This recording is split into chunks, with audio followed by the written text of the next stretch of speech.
Assalamualaikum warahmatullahi wabarakatuh. Halo semuanya, izin memperkenalkan diri. Nama saya Suci Lestari dengan NIM 160124000087. Saya dari kelas 2C, Prodi Teknik Industri, Fakultas Sains dan Teknologi, Universitas Bina Bangsa. Saya di sini akan sedikit menjelaskan tentang penerapan atau penggunaan algoritma. Apa sih algoritma itu? Algoritma adalah urutan langkah-langkah logistik penyelesaian masalah yang disusun secara sistematis. Sedangkan, menurut Kamus Besar Bahasa Indonesia, algoritma adalah urutan logistik pengambilan keputusan untuk pemecahan masalah. Kata logis merupakan kata kunci dalam sebuah algoritma. Langkah-langkah di dalam algoritma harus logis. Ini berarti hasil dari urutan langkah-langkah tersebut harus dapat ditentukan, benar atau salah. Langkah-langkah yang tidak benar dapat menghasilkan hasil yang salah. Selanjutnya yaitu tujuan dan fungsi algoritma. Yang pertama, dapat membantu Anda memecahkan masalah tertentu dengan cara yang logis dan sistematis. Algoritma dapat digunakan lebih dari satu kali untuk menyelesaikan masalah yang sama. Yang kedua, algoritma dapat digunakan untuk membantu memecahkan masalah yang kompleks dengan lebih sederhana. Yang ketiga, bagi programmer, algoritma akan memudahkan mereka untuk melacak setiap kesalahan yang muncul. Yang keempat, memungkinkan program untuk dengan mudah memodifikasi program tanpa mengubah total algoritma dan tanpa harus mengulangi dari awal. Yang kelima, pemrogram hanya perlu melakukan perubahan pada waktu tertentu, dan program dapat diperbarui untuk memperbaiki masalah yang muncul. Yang selanjutnya yaitu penyajian algoritma. Penyajian algoritma adalah cara untuk mengomunikasikan langkah-langkah suatu algoritma agar dapat dimengerti dan dapat diimplementasikan. Ada 3 cara penyajian algoritma. Yang pertama, yaitu deskriptif atau naratif.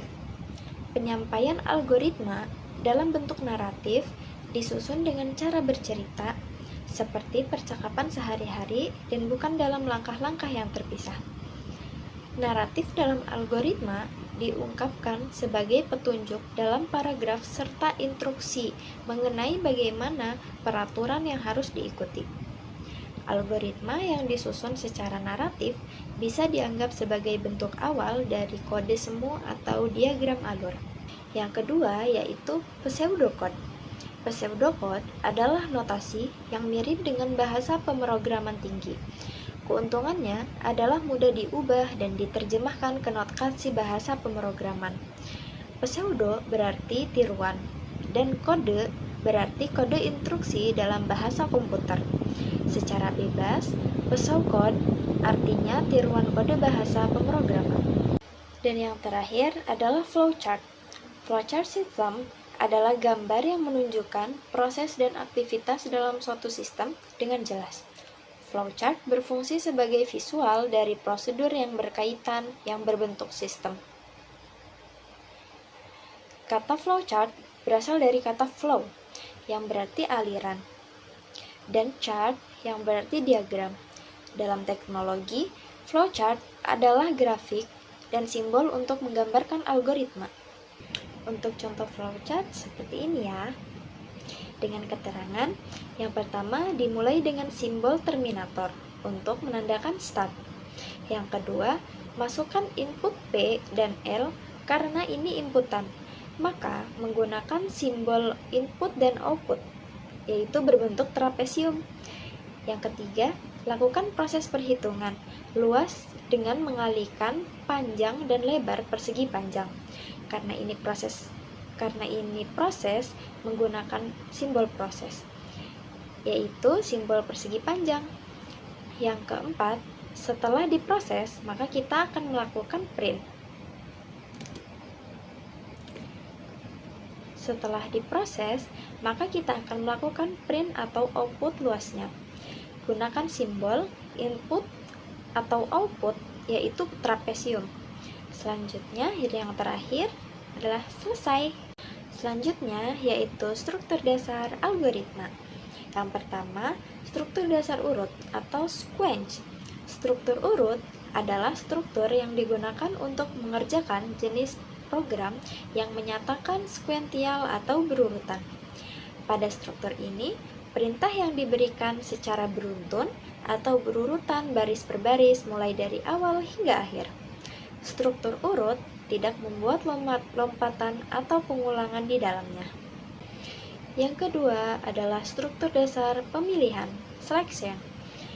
Struktur pemilihan adalah struktur yang digunakan pada program yang memerlukan proses pengujian kondisi untuk mengambil suatu keputusan, apakah suatu baris perintah akan diproses atau tidak. Pengujian kondisi ini dilakukan untuk memilih salah satu dari beberapa alternatif yang tersedia. Tidak semua baris program ini akan dikerjakan pada struktur ini, melainkan hanya baris yang memenuhi syarat saja. Dan yang terakhir adalah struktur dasar pengulangan, bisa disebut juga repetition. Struktur pengulangan adalah struktur yang melakukan pengulangan beberapa kali terhadap suatu baris atau satu blok baris program. Pengulangan akan dilakukan sesuai dengan persyaratan yang diberikan. Beberapa instruksi atau perintah yang dapat digunakan untuk membuat program dengan struktur pengulangan, antara lain perintah for, while, atau do, while.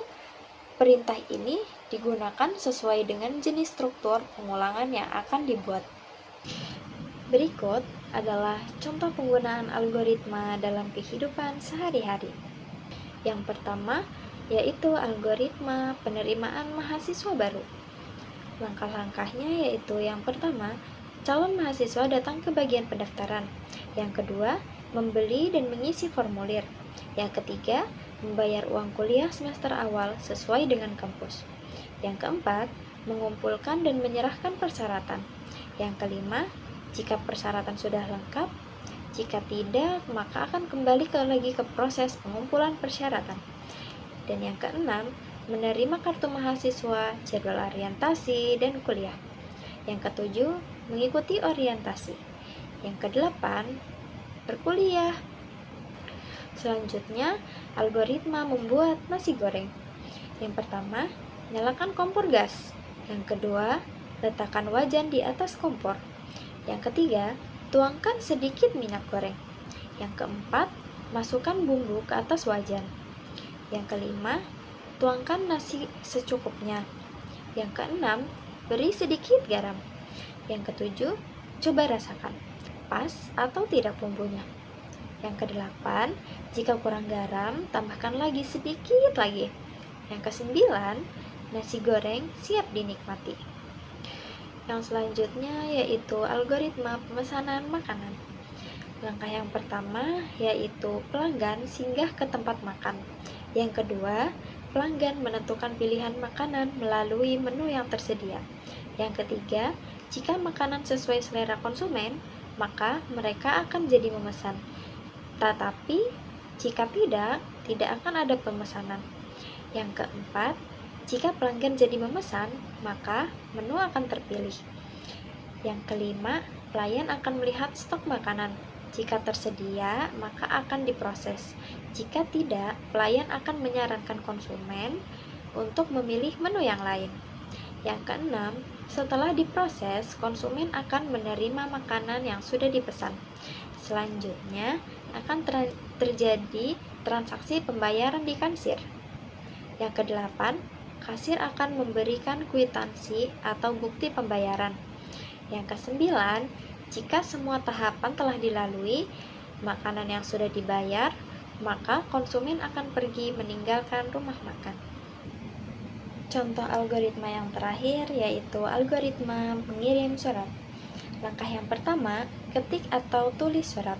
Yang kedua, siapkan sampul surat atau amplop. Yang ketiga, masukkan surat ke dalam amplop yang tersedia. Yang keempat, lem amplop surat dengan baik. Yang kelima, tuliskan alamat pengiriman surat. Jika tidak ingat, lebih dahulu ambil buku alamat dan cari alamat yang dituju. Lalu, tulis nama alamat di amplop surat. Yang keenam, beli dan tempelkan perangko pada amplop. Yang ketujuh, pergi ke kantor pos dan bawa surat untuk diserahkan kepada pegawai pos. Kesimpulan dari materi yang saya sampaikan adalah yang pertama, algoritma adalah langkah-langkah sistematis untuk menyelesaikan masalah dan membuat keputusan dalam program. Algoritma harus terstruktur dengan baik agar hasilnya akurat. Flowchart adalah representasi yang menunjukkan cara menyelesaikan masalah. Diagram dalam flowchart menggambarkan urutan langkah-langkah dan hubungan antara proses serta memberikan penjelasan. Tujuan flowchart adalah menyajikan tahapan penyelesaian masalah secara sederhana, terperinci, teratur, dan jelas menggunakan simbol-simbol standar. Oleh karena itu, flowchart berfungsi sebagai gambaran visual dari algoritma. Sekian penyampaian dari saya. Kurang lebihnya mohon maaf, saya akhiri. Wassalamualaikum warahmatullahi wabarakatuh.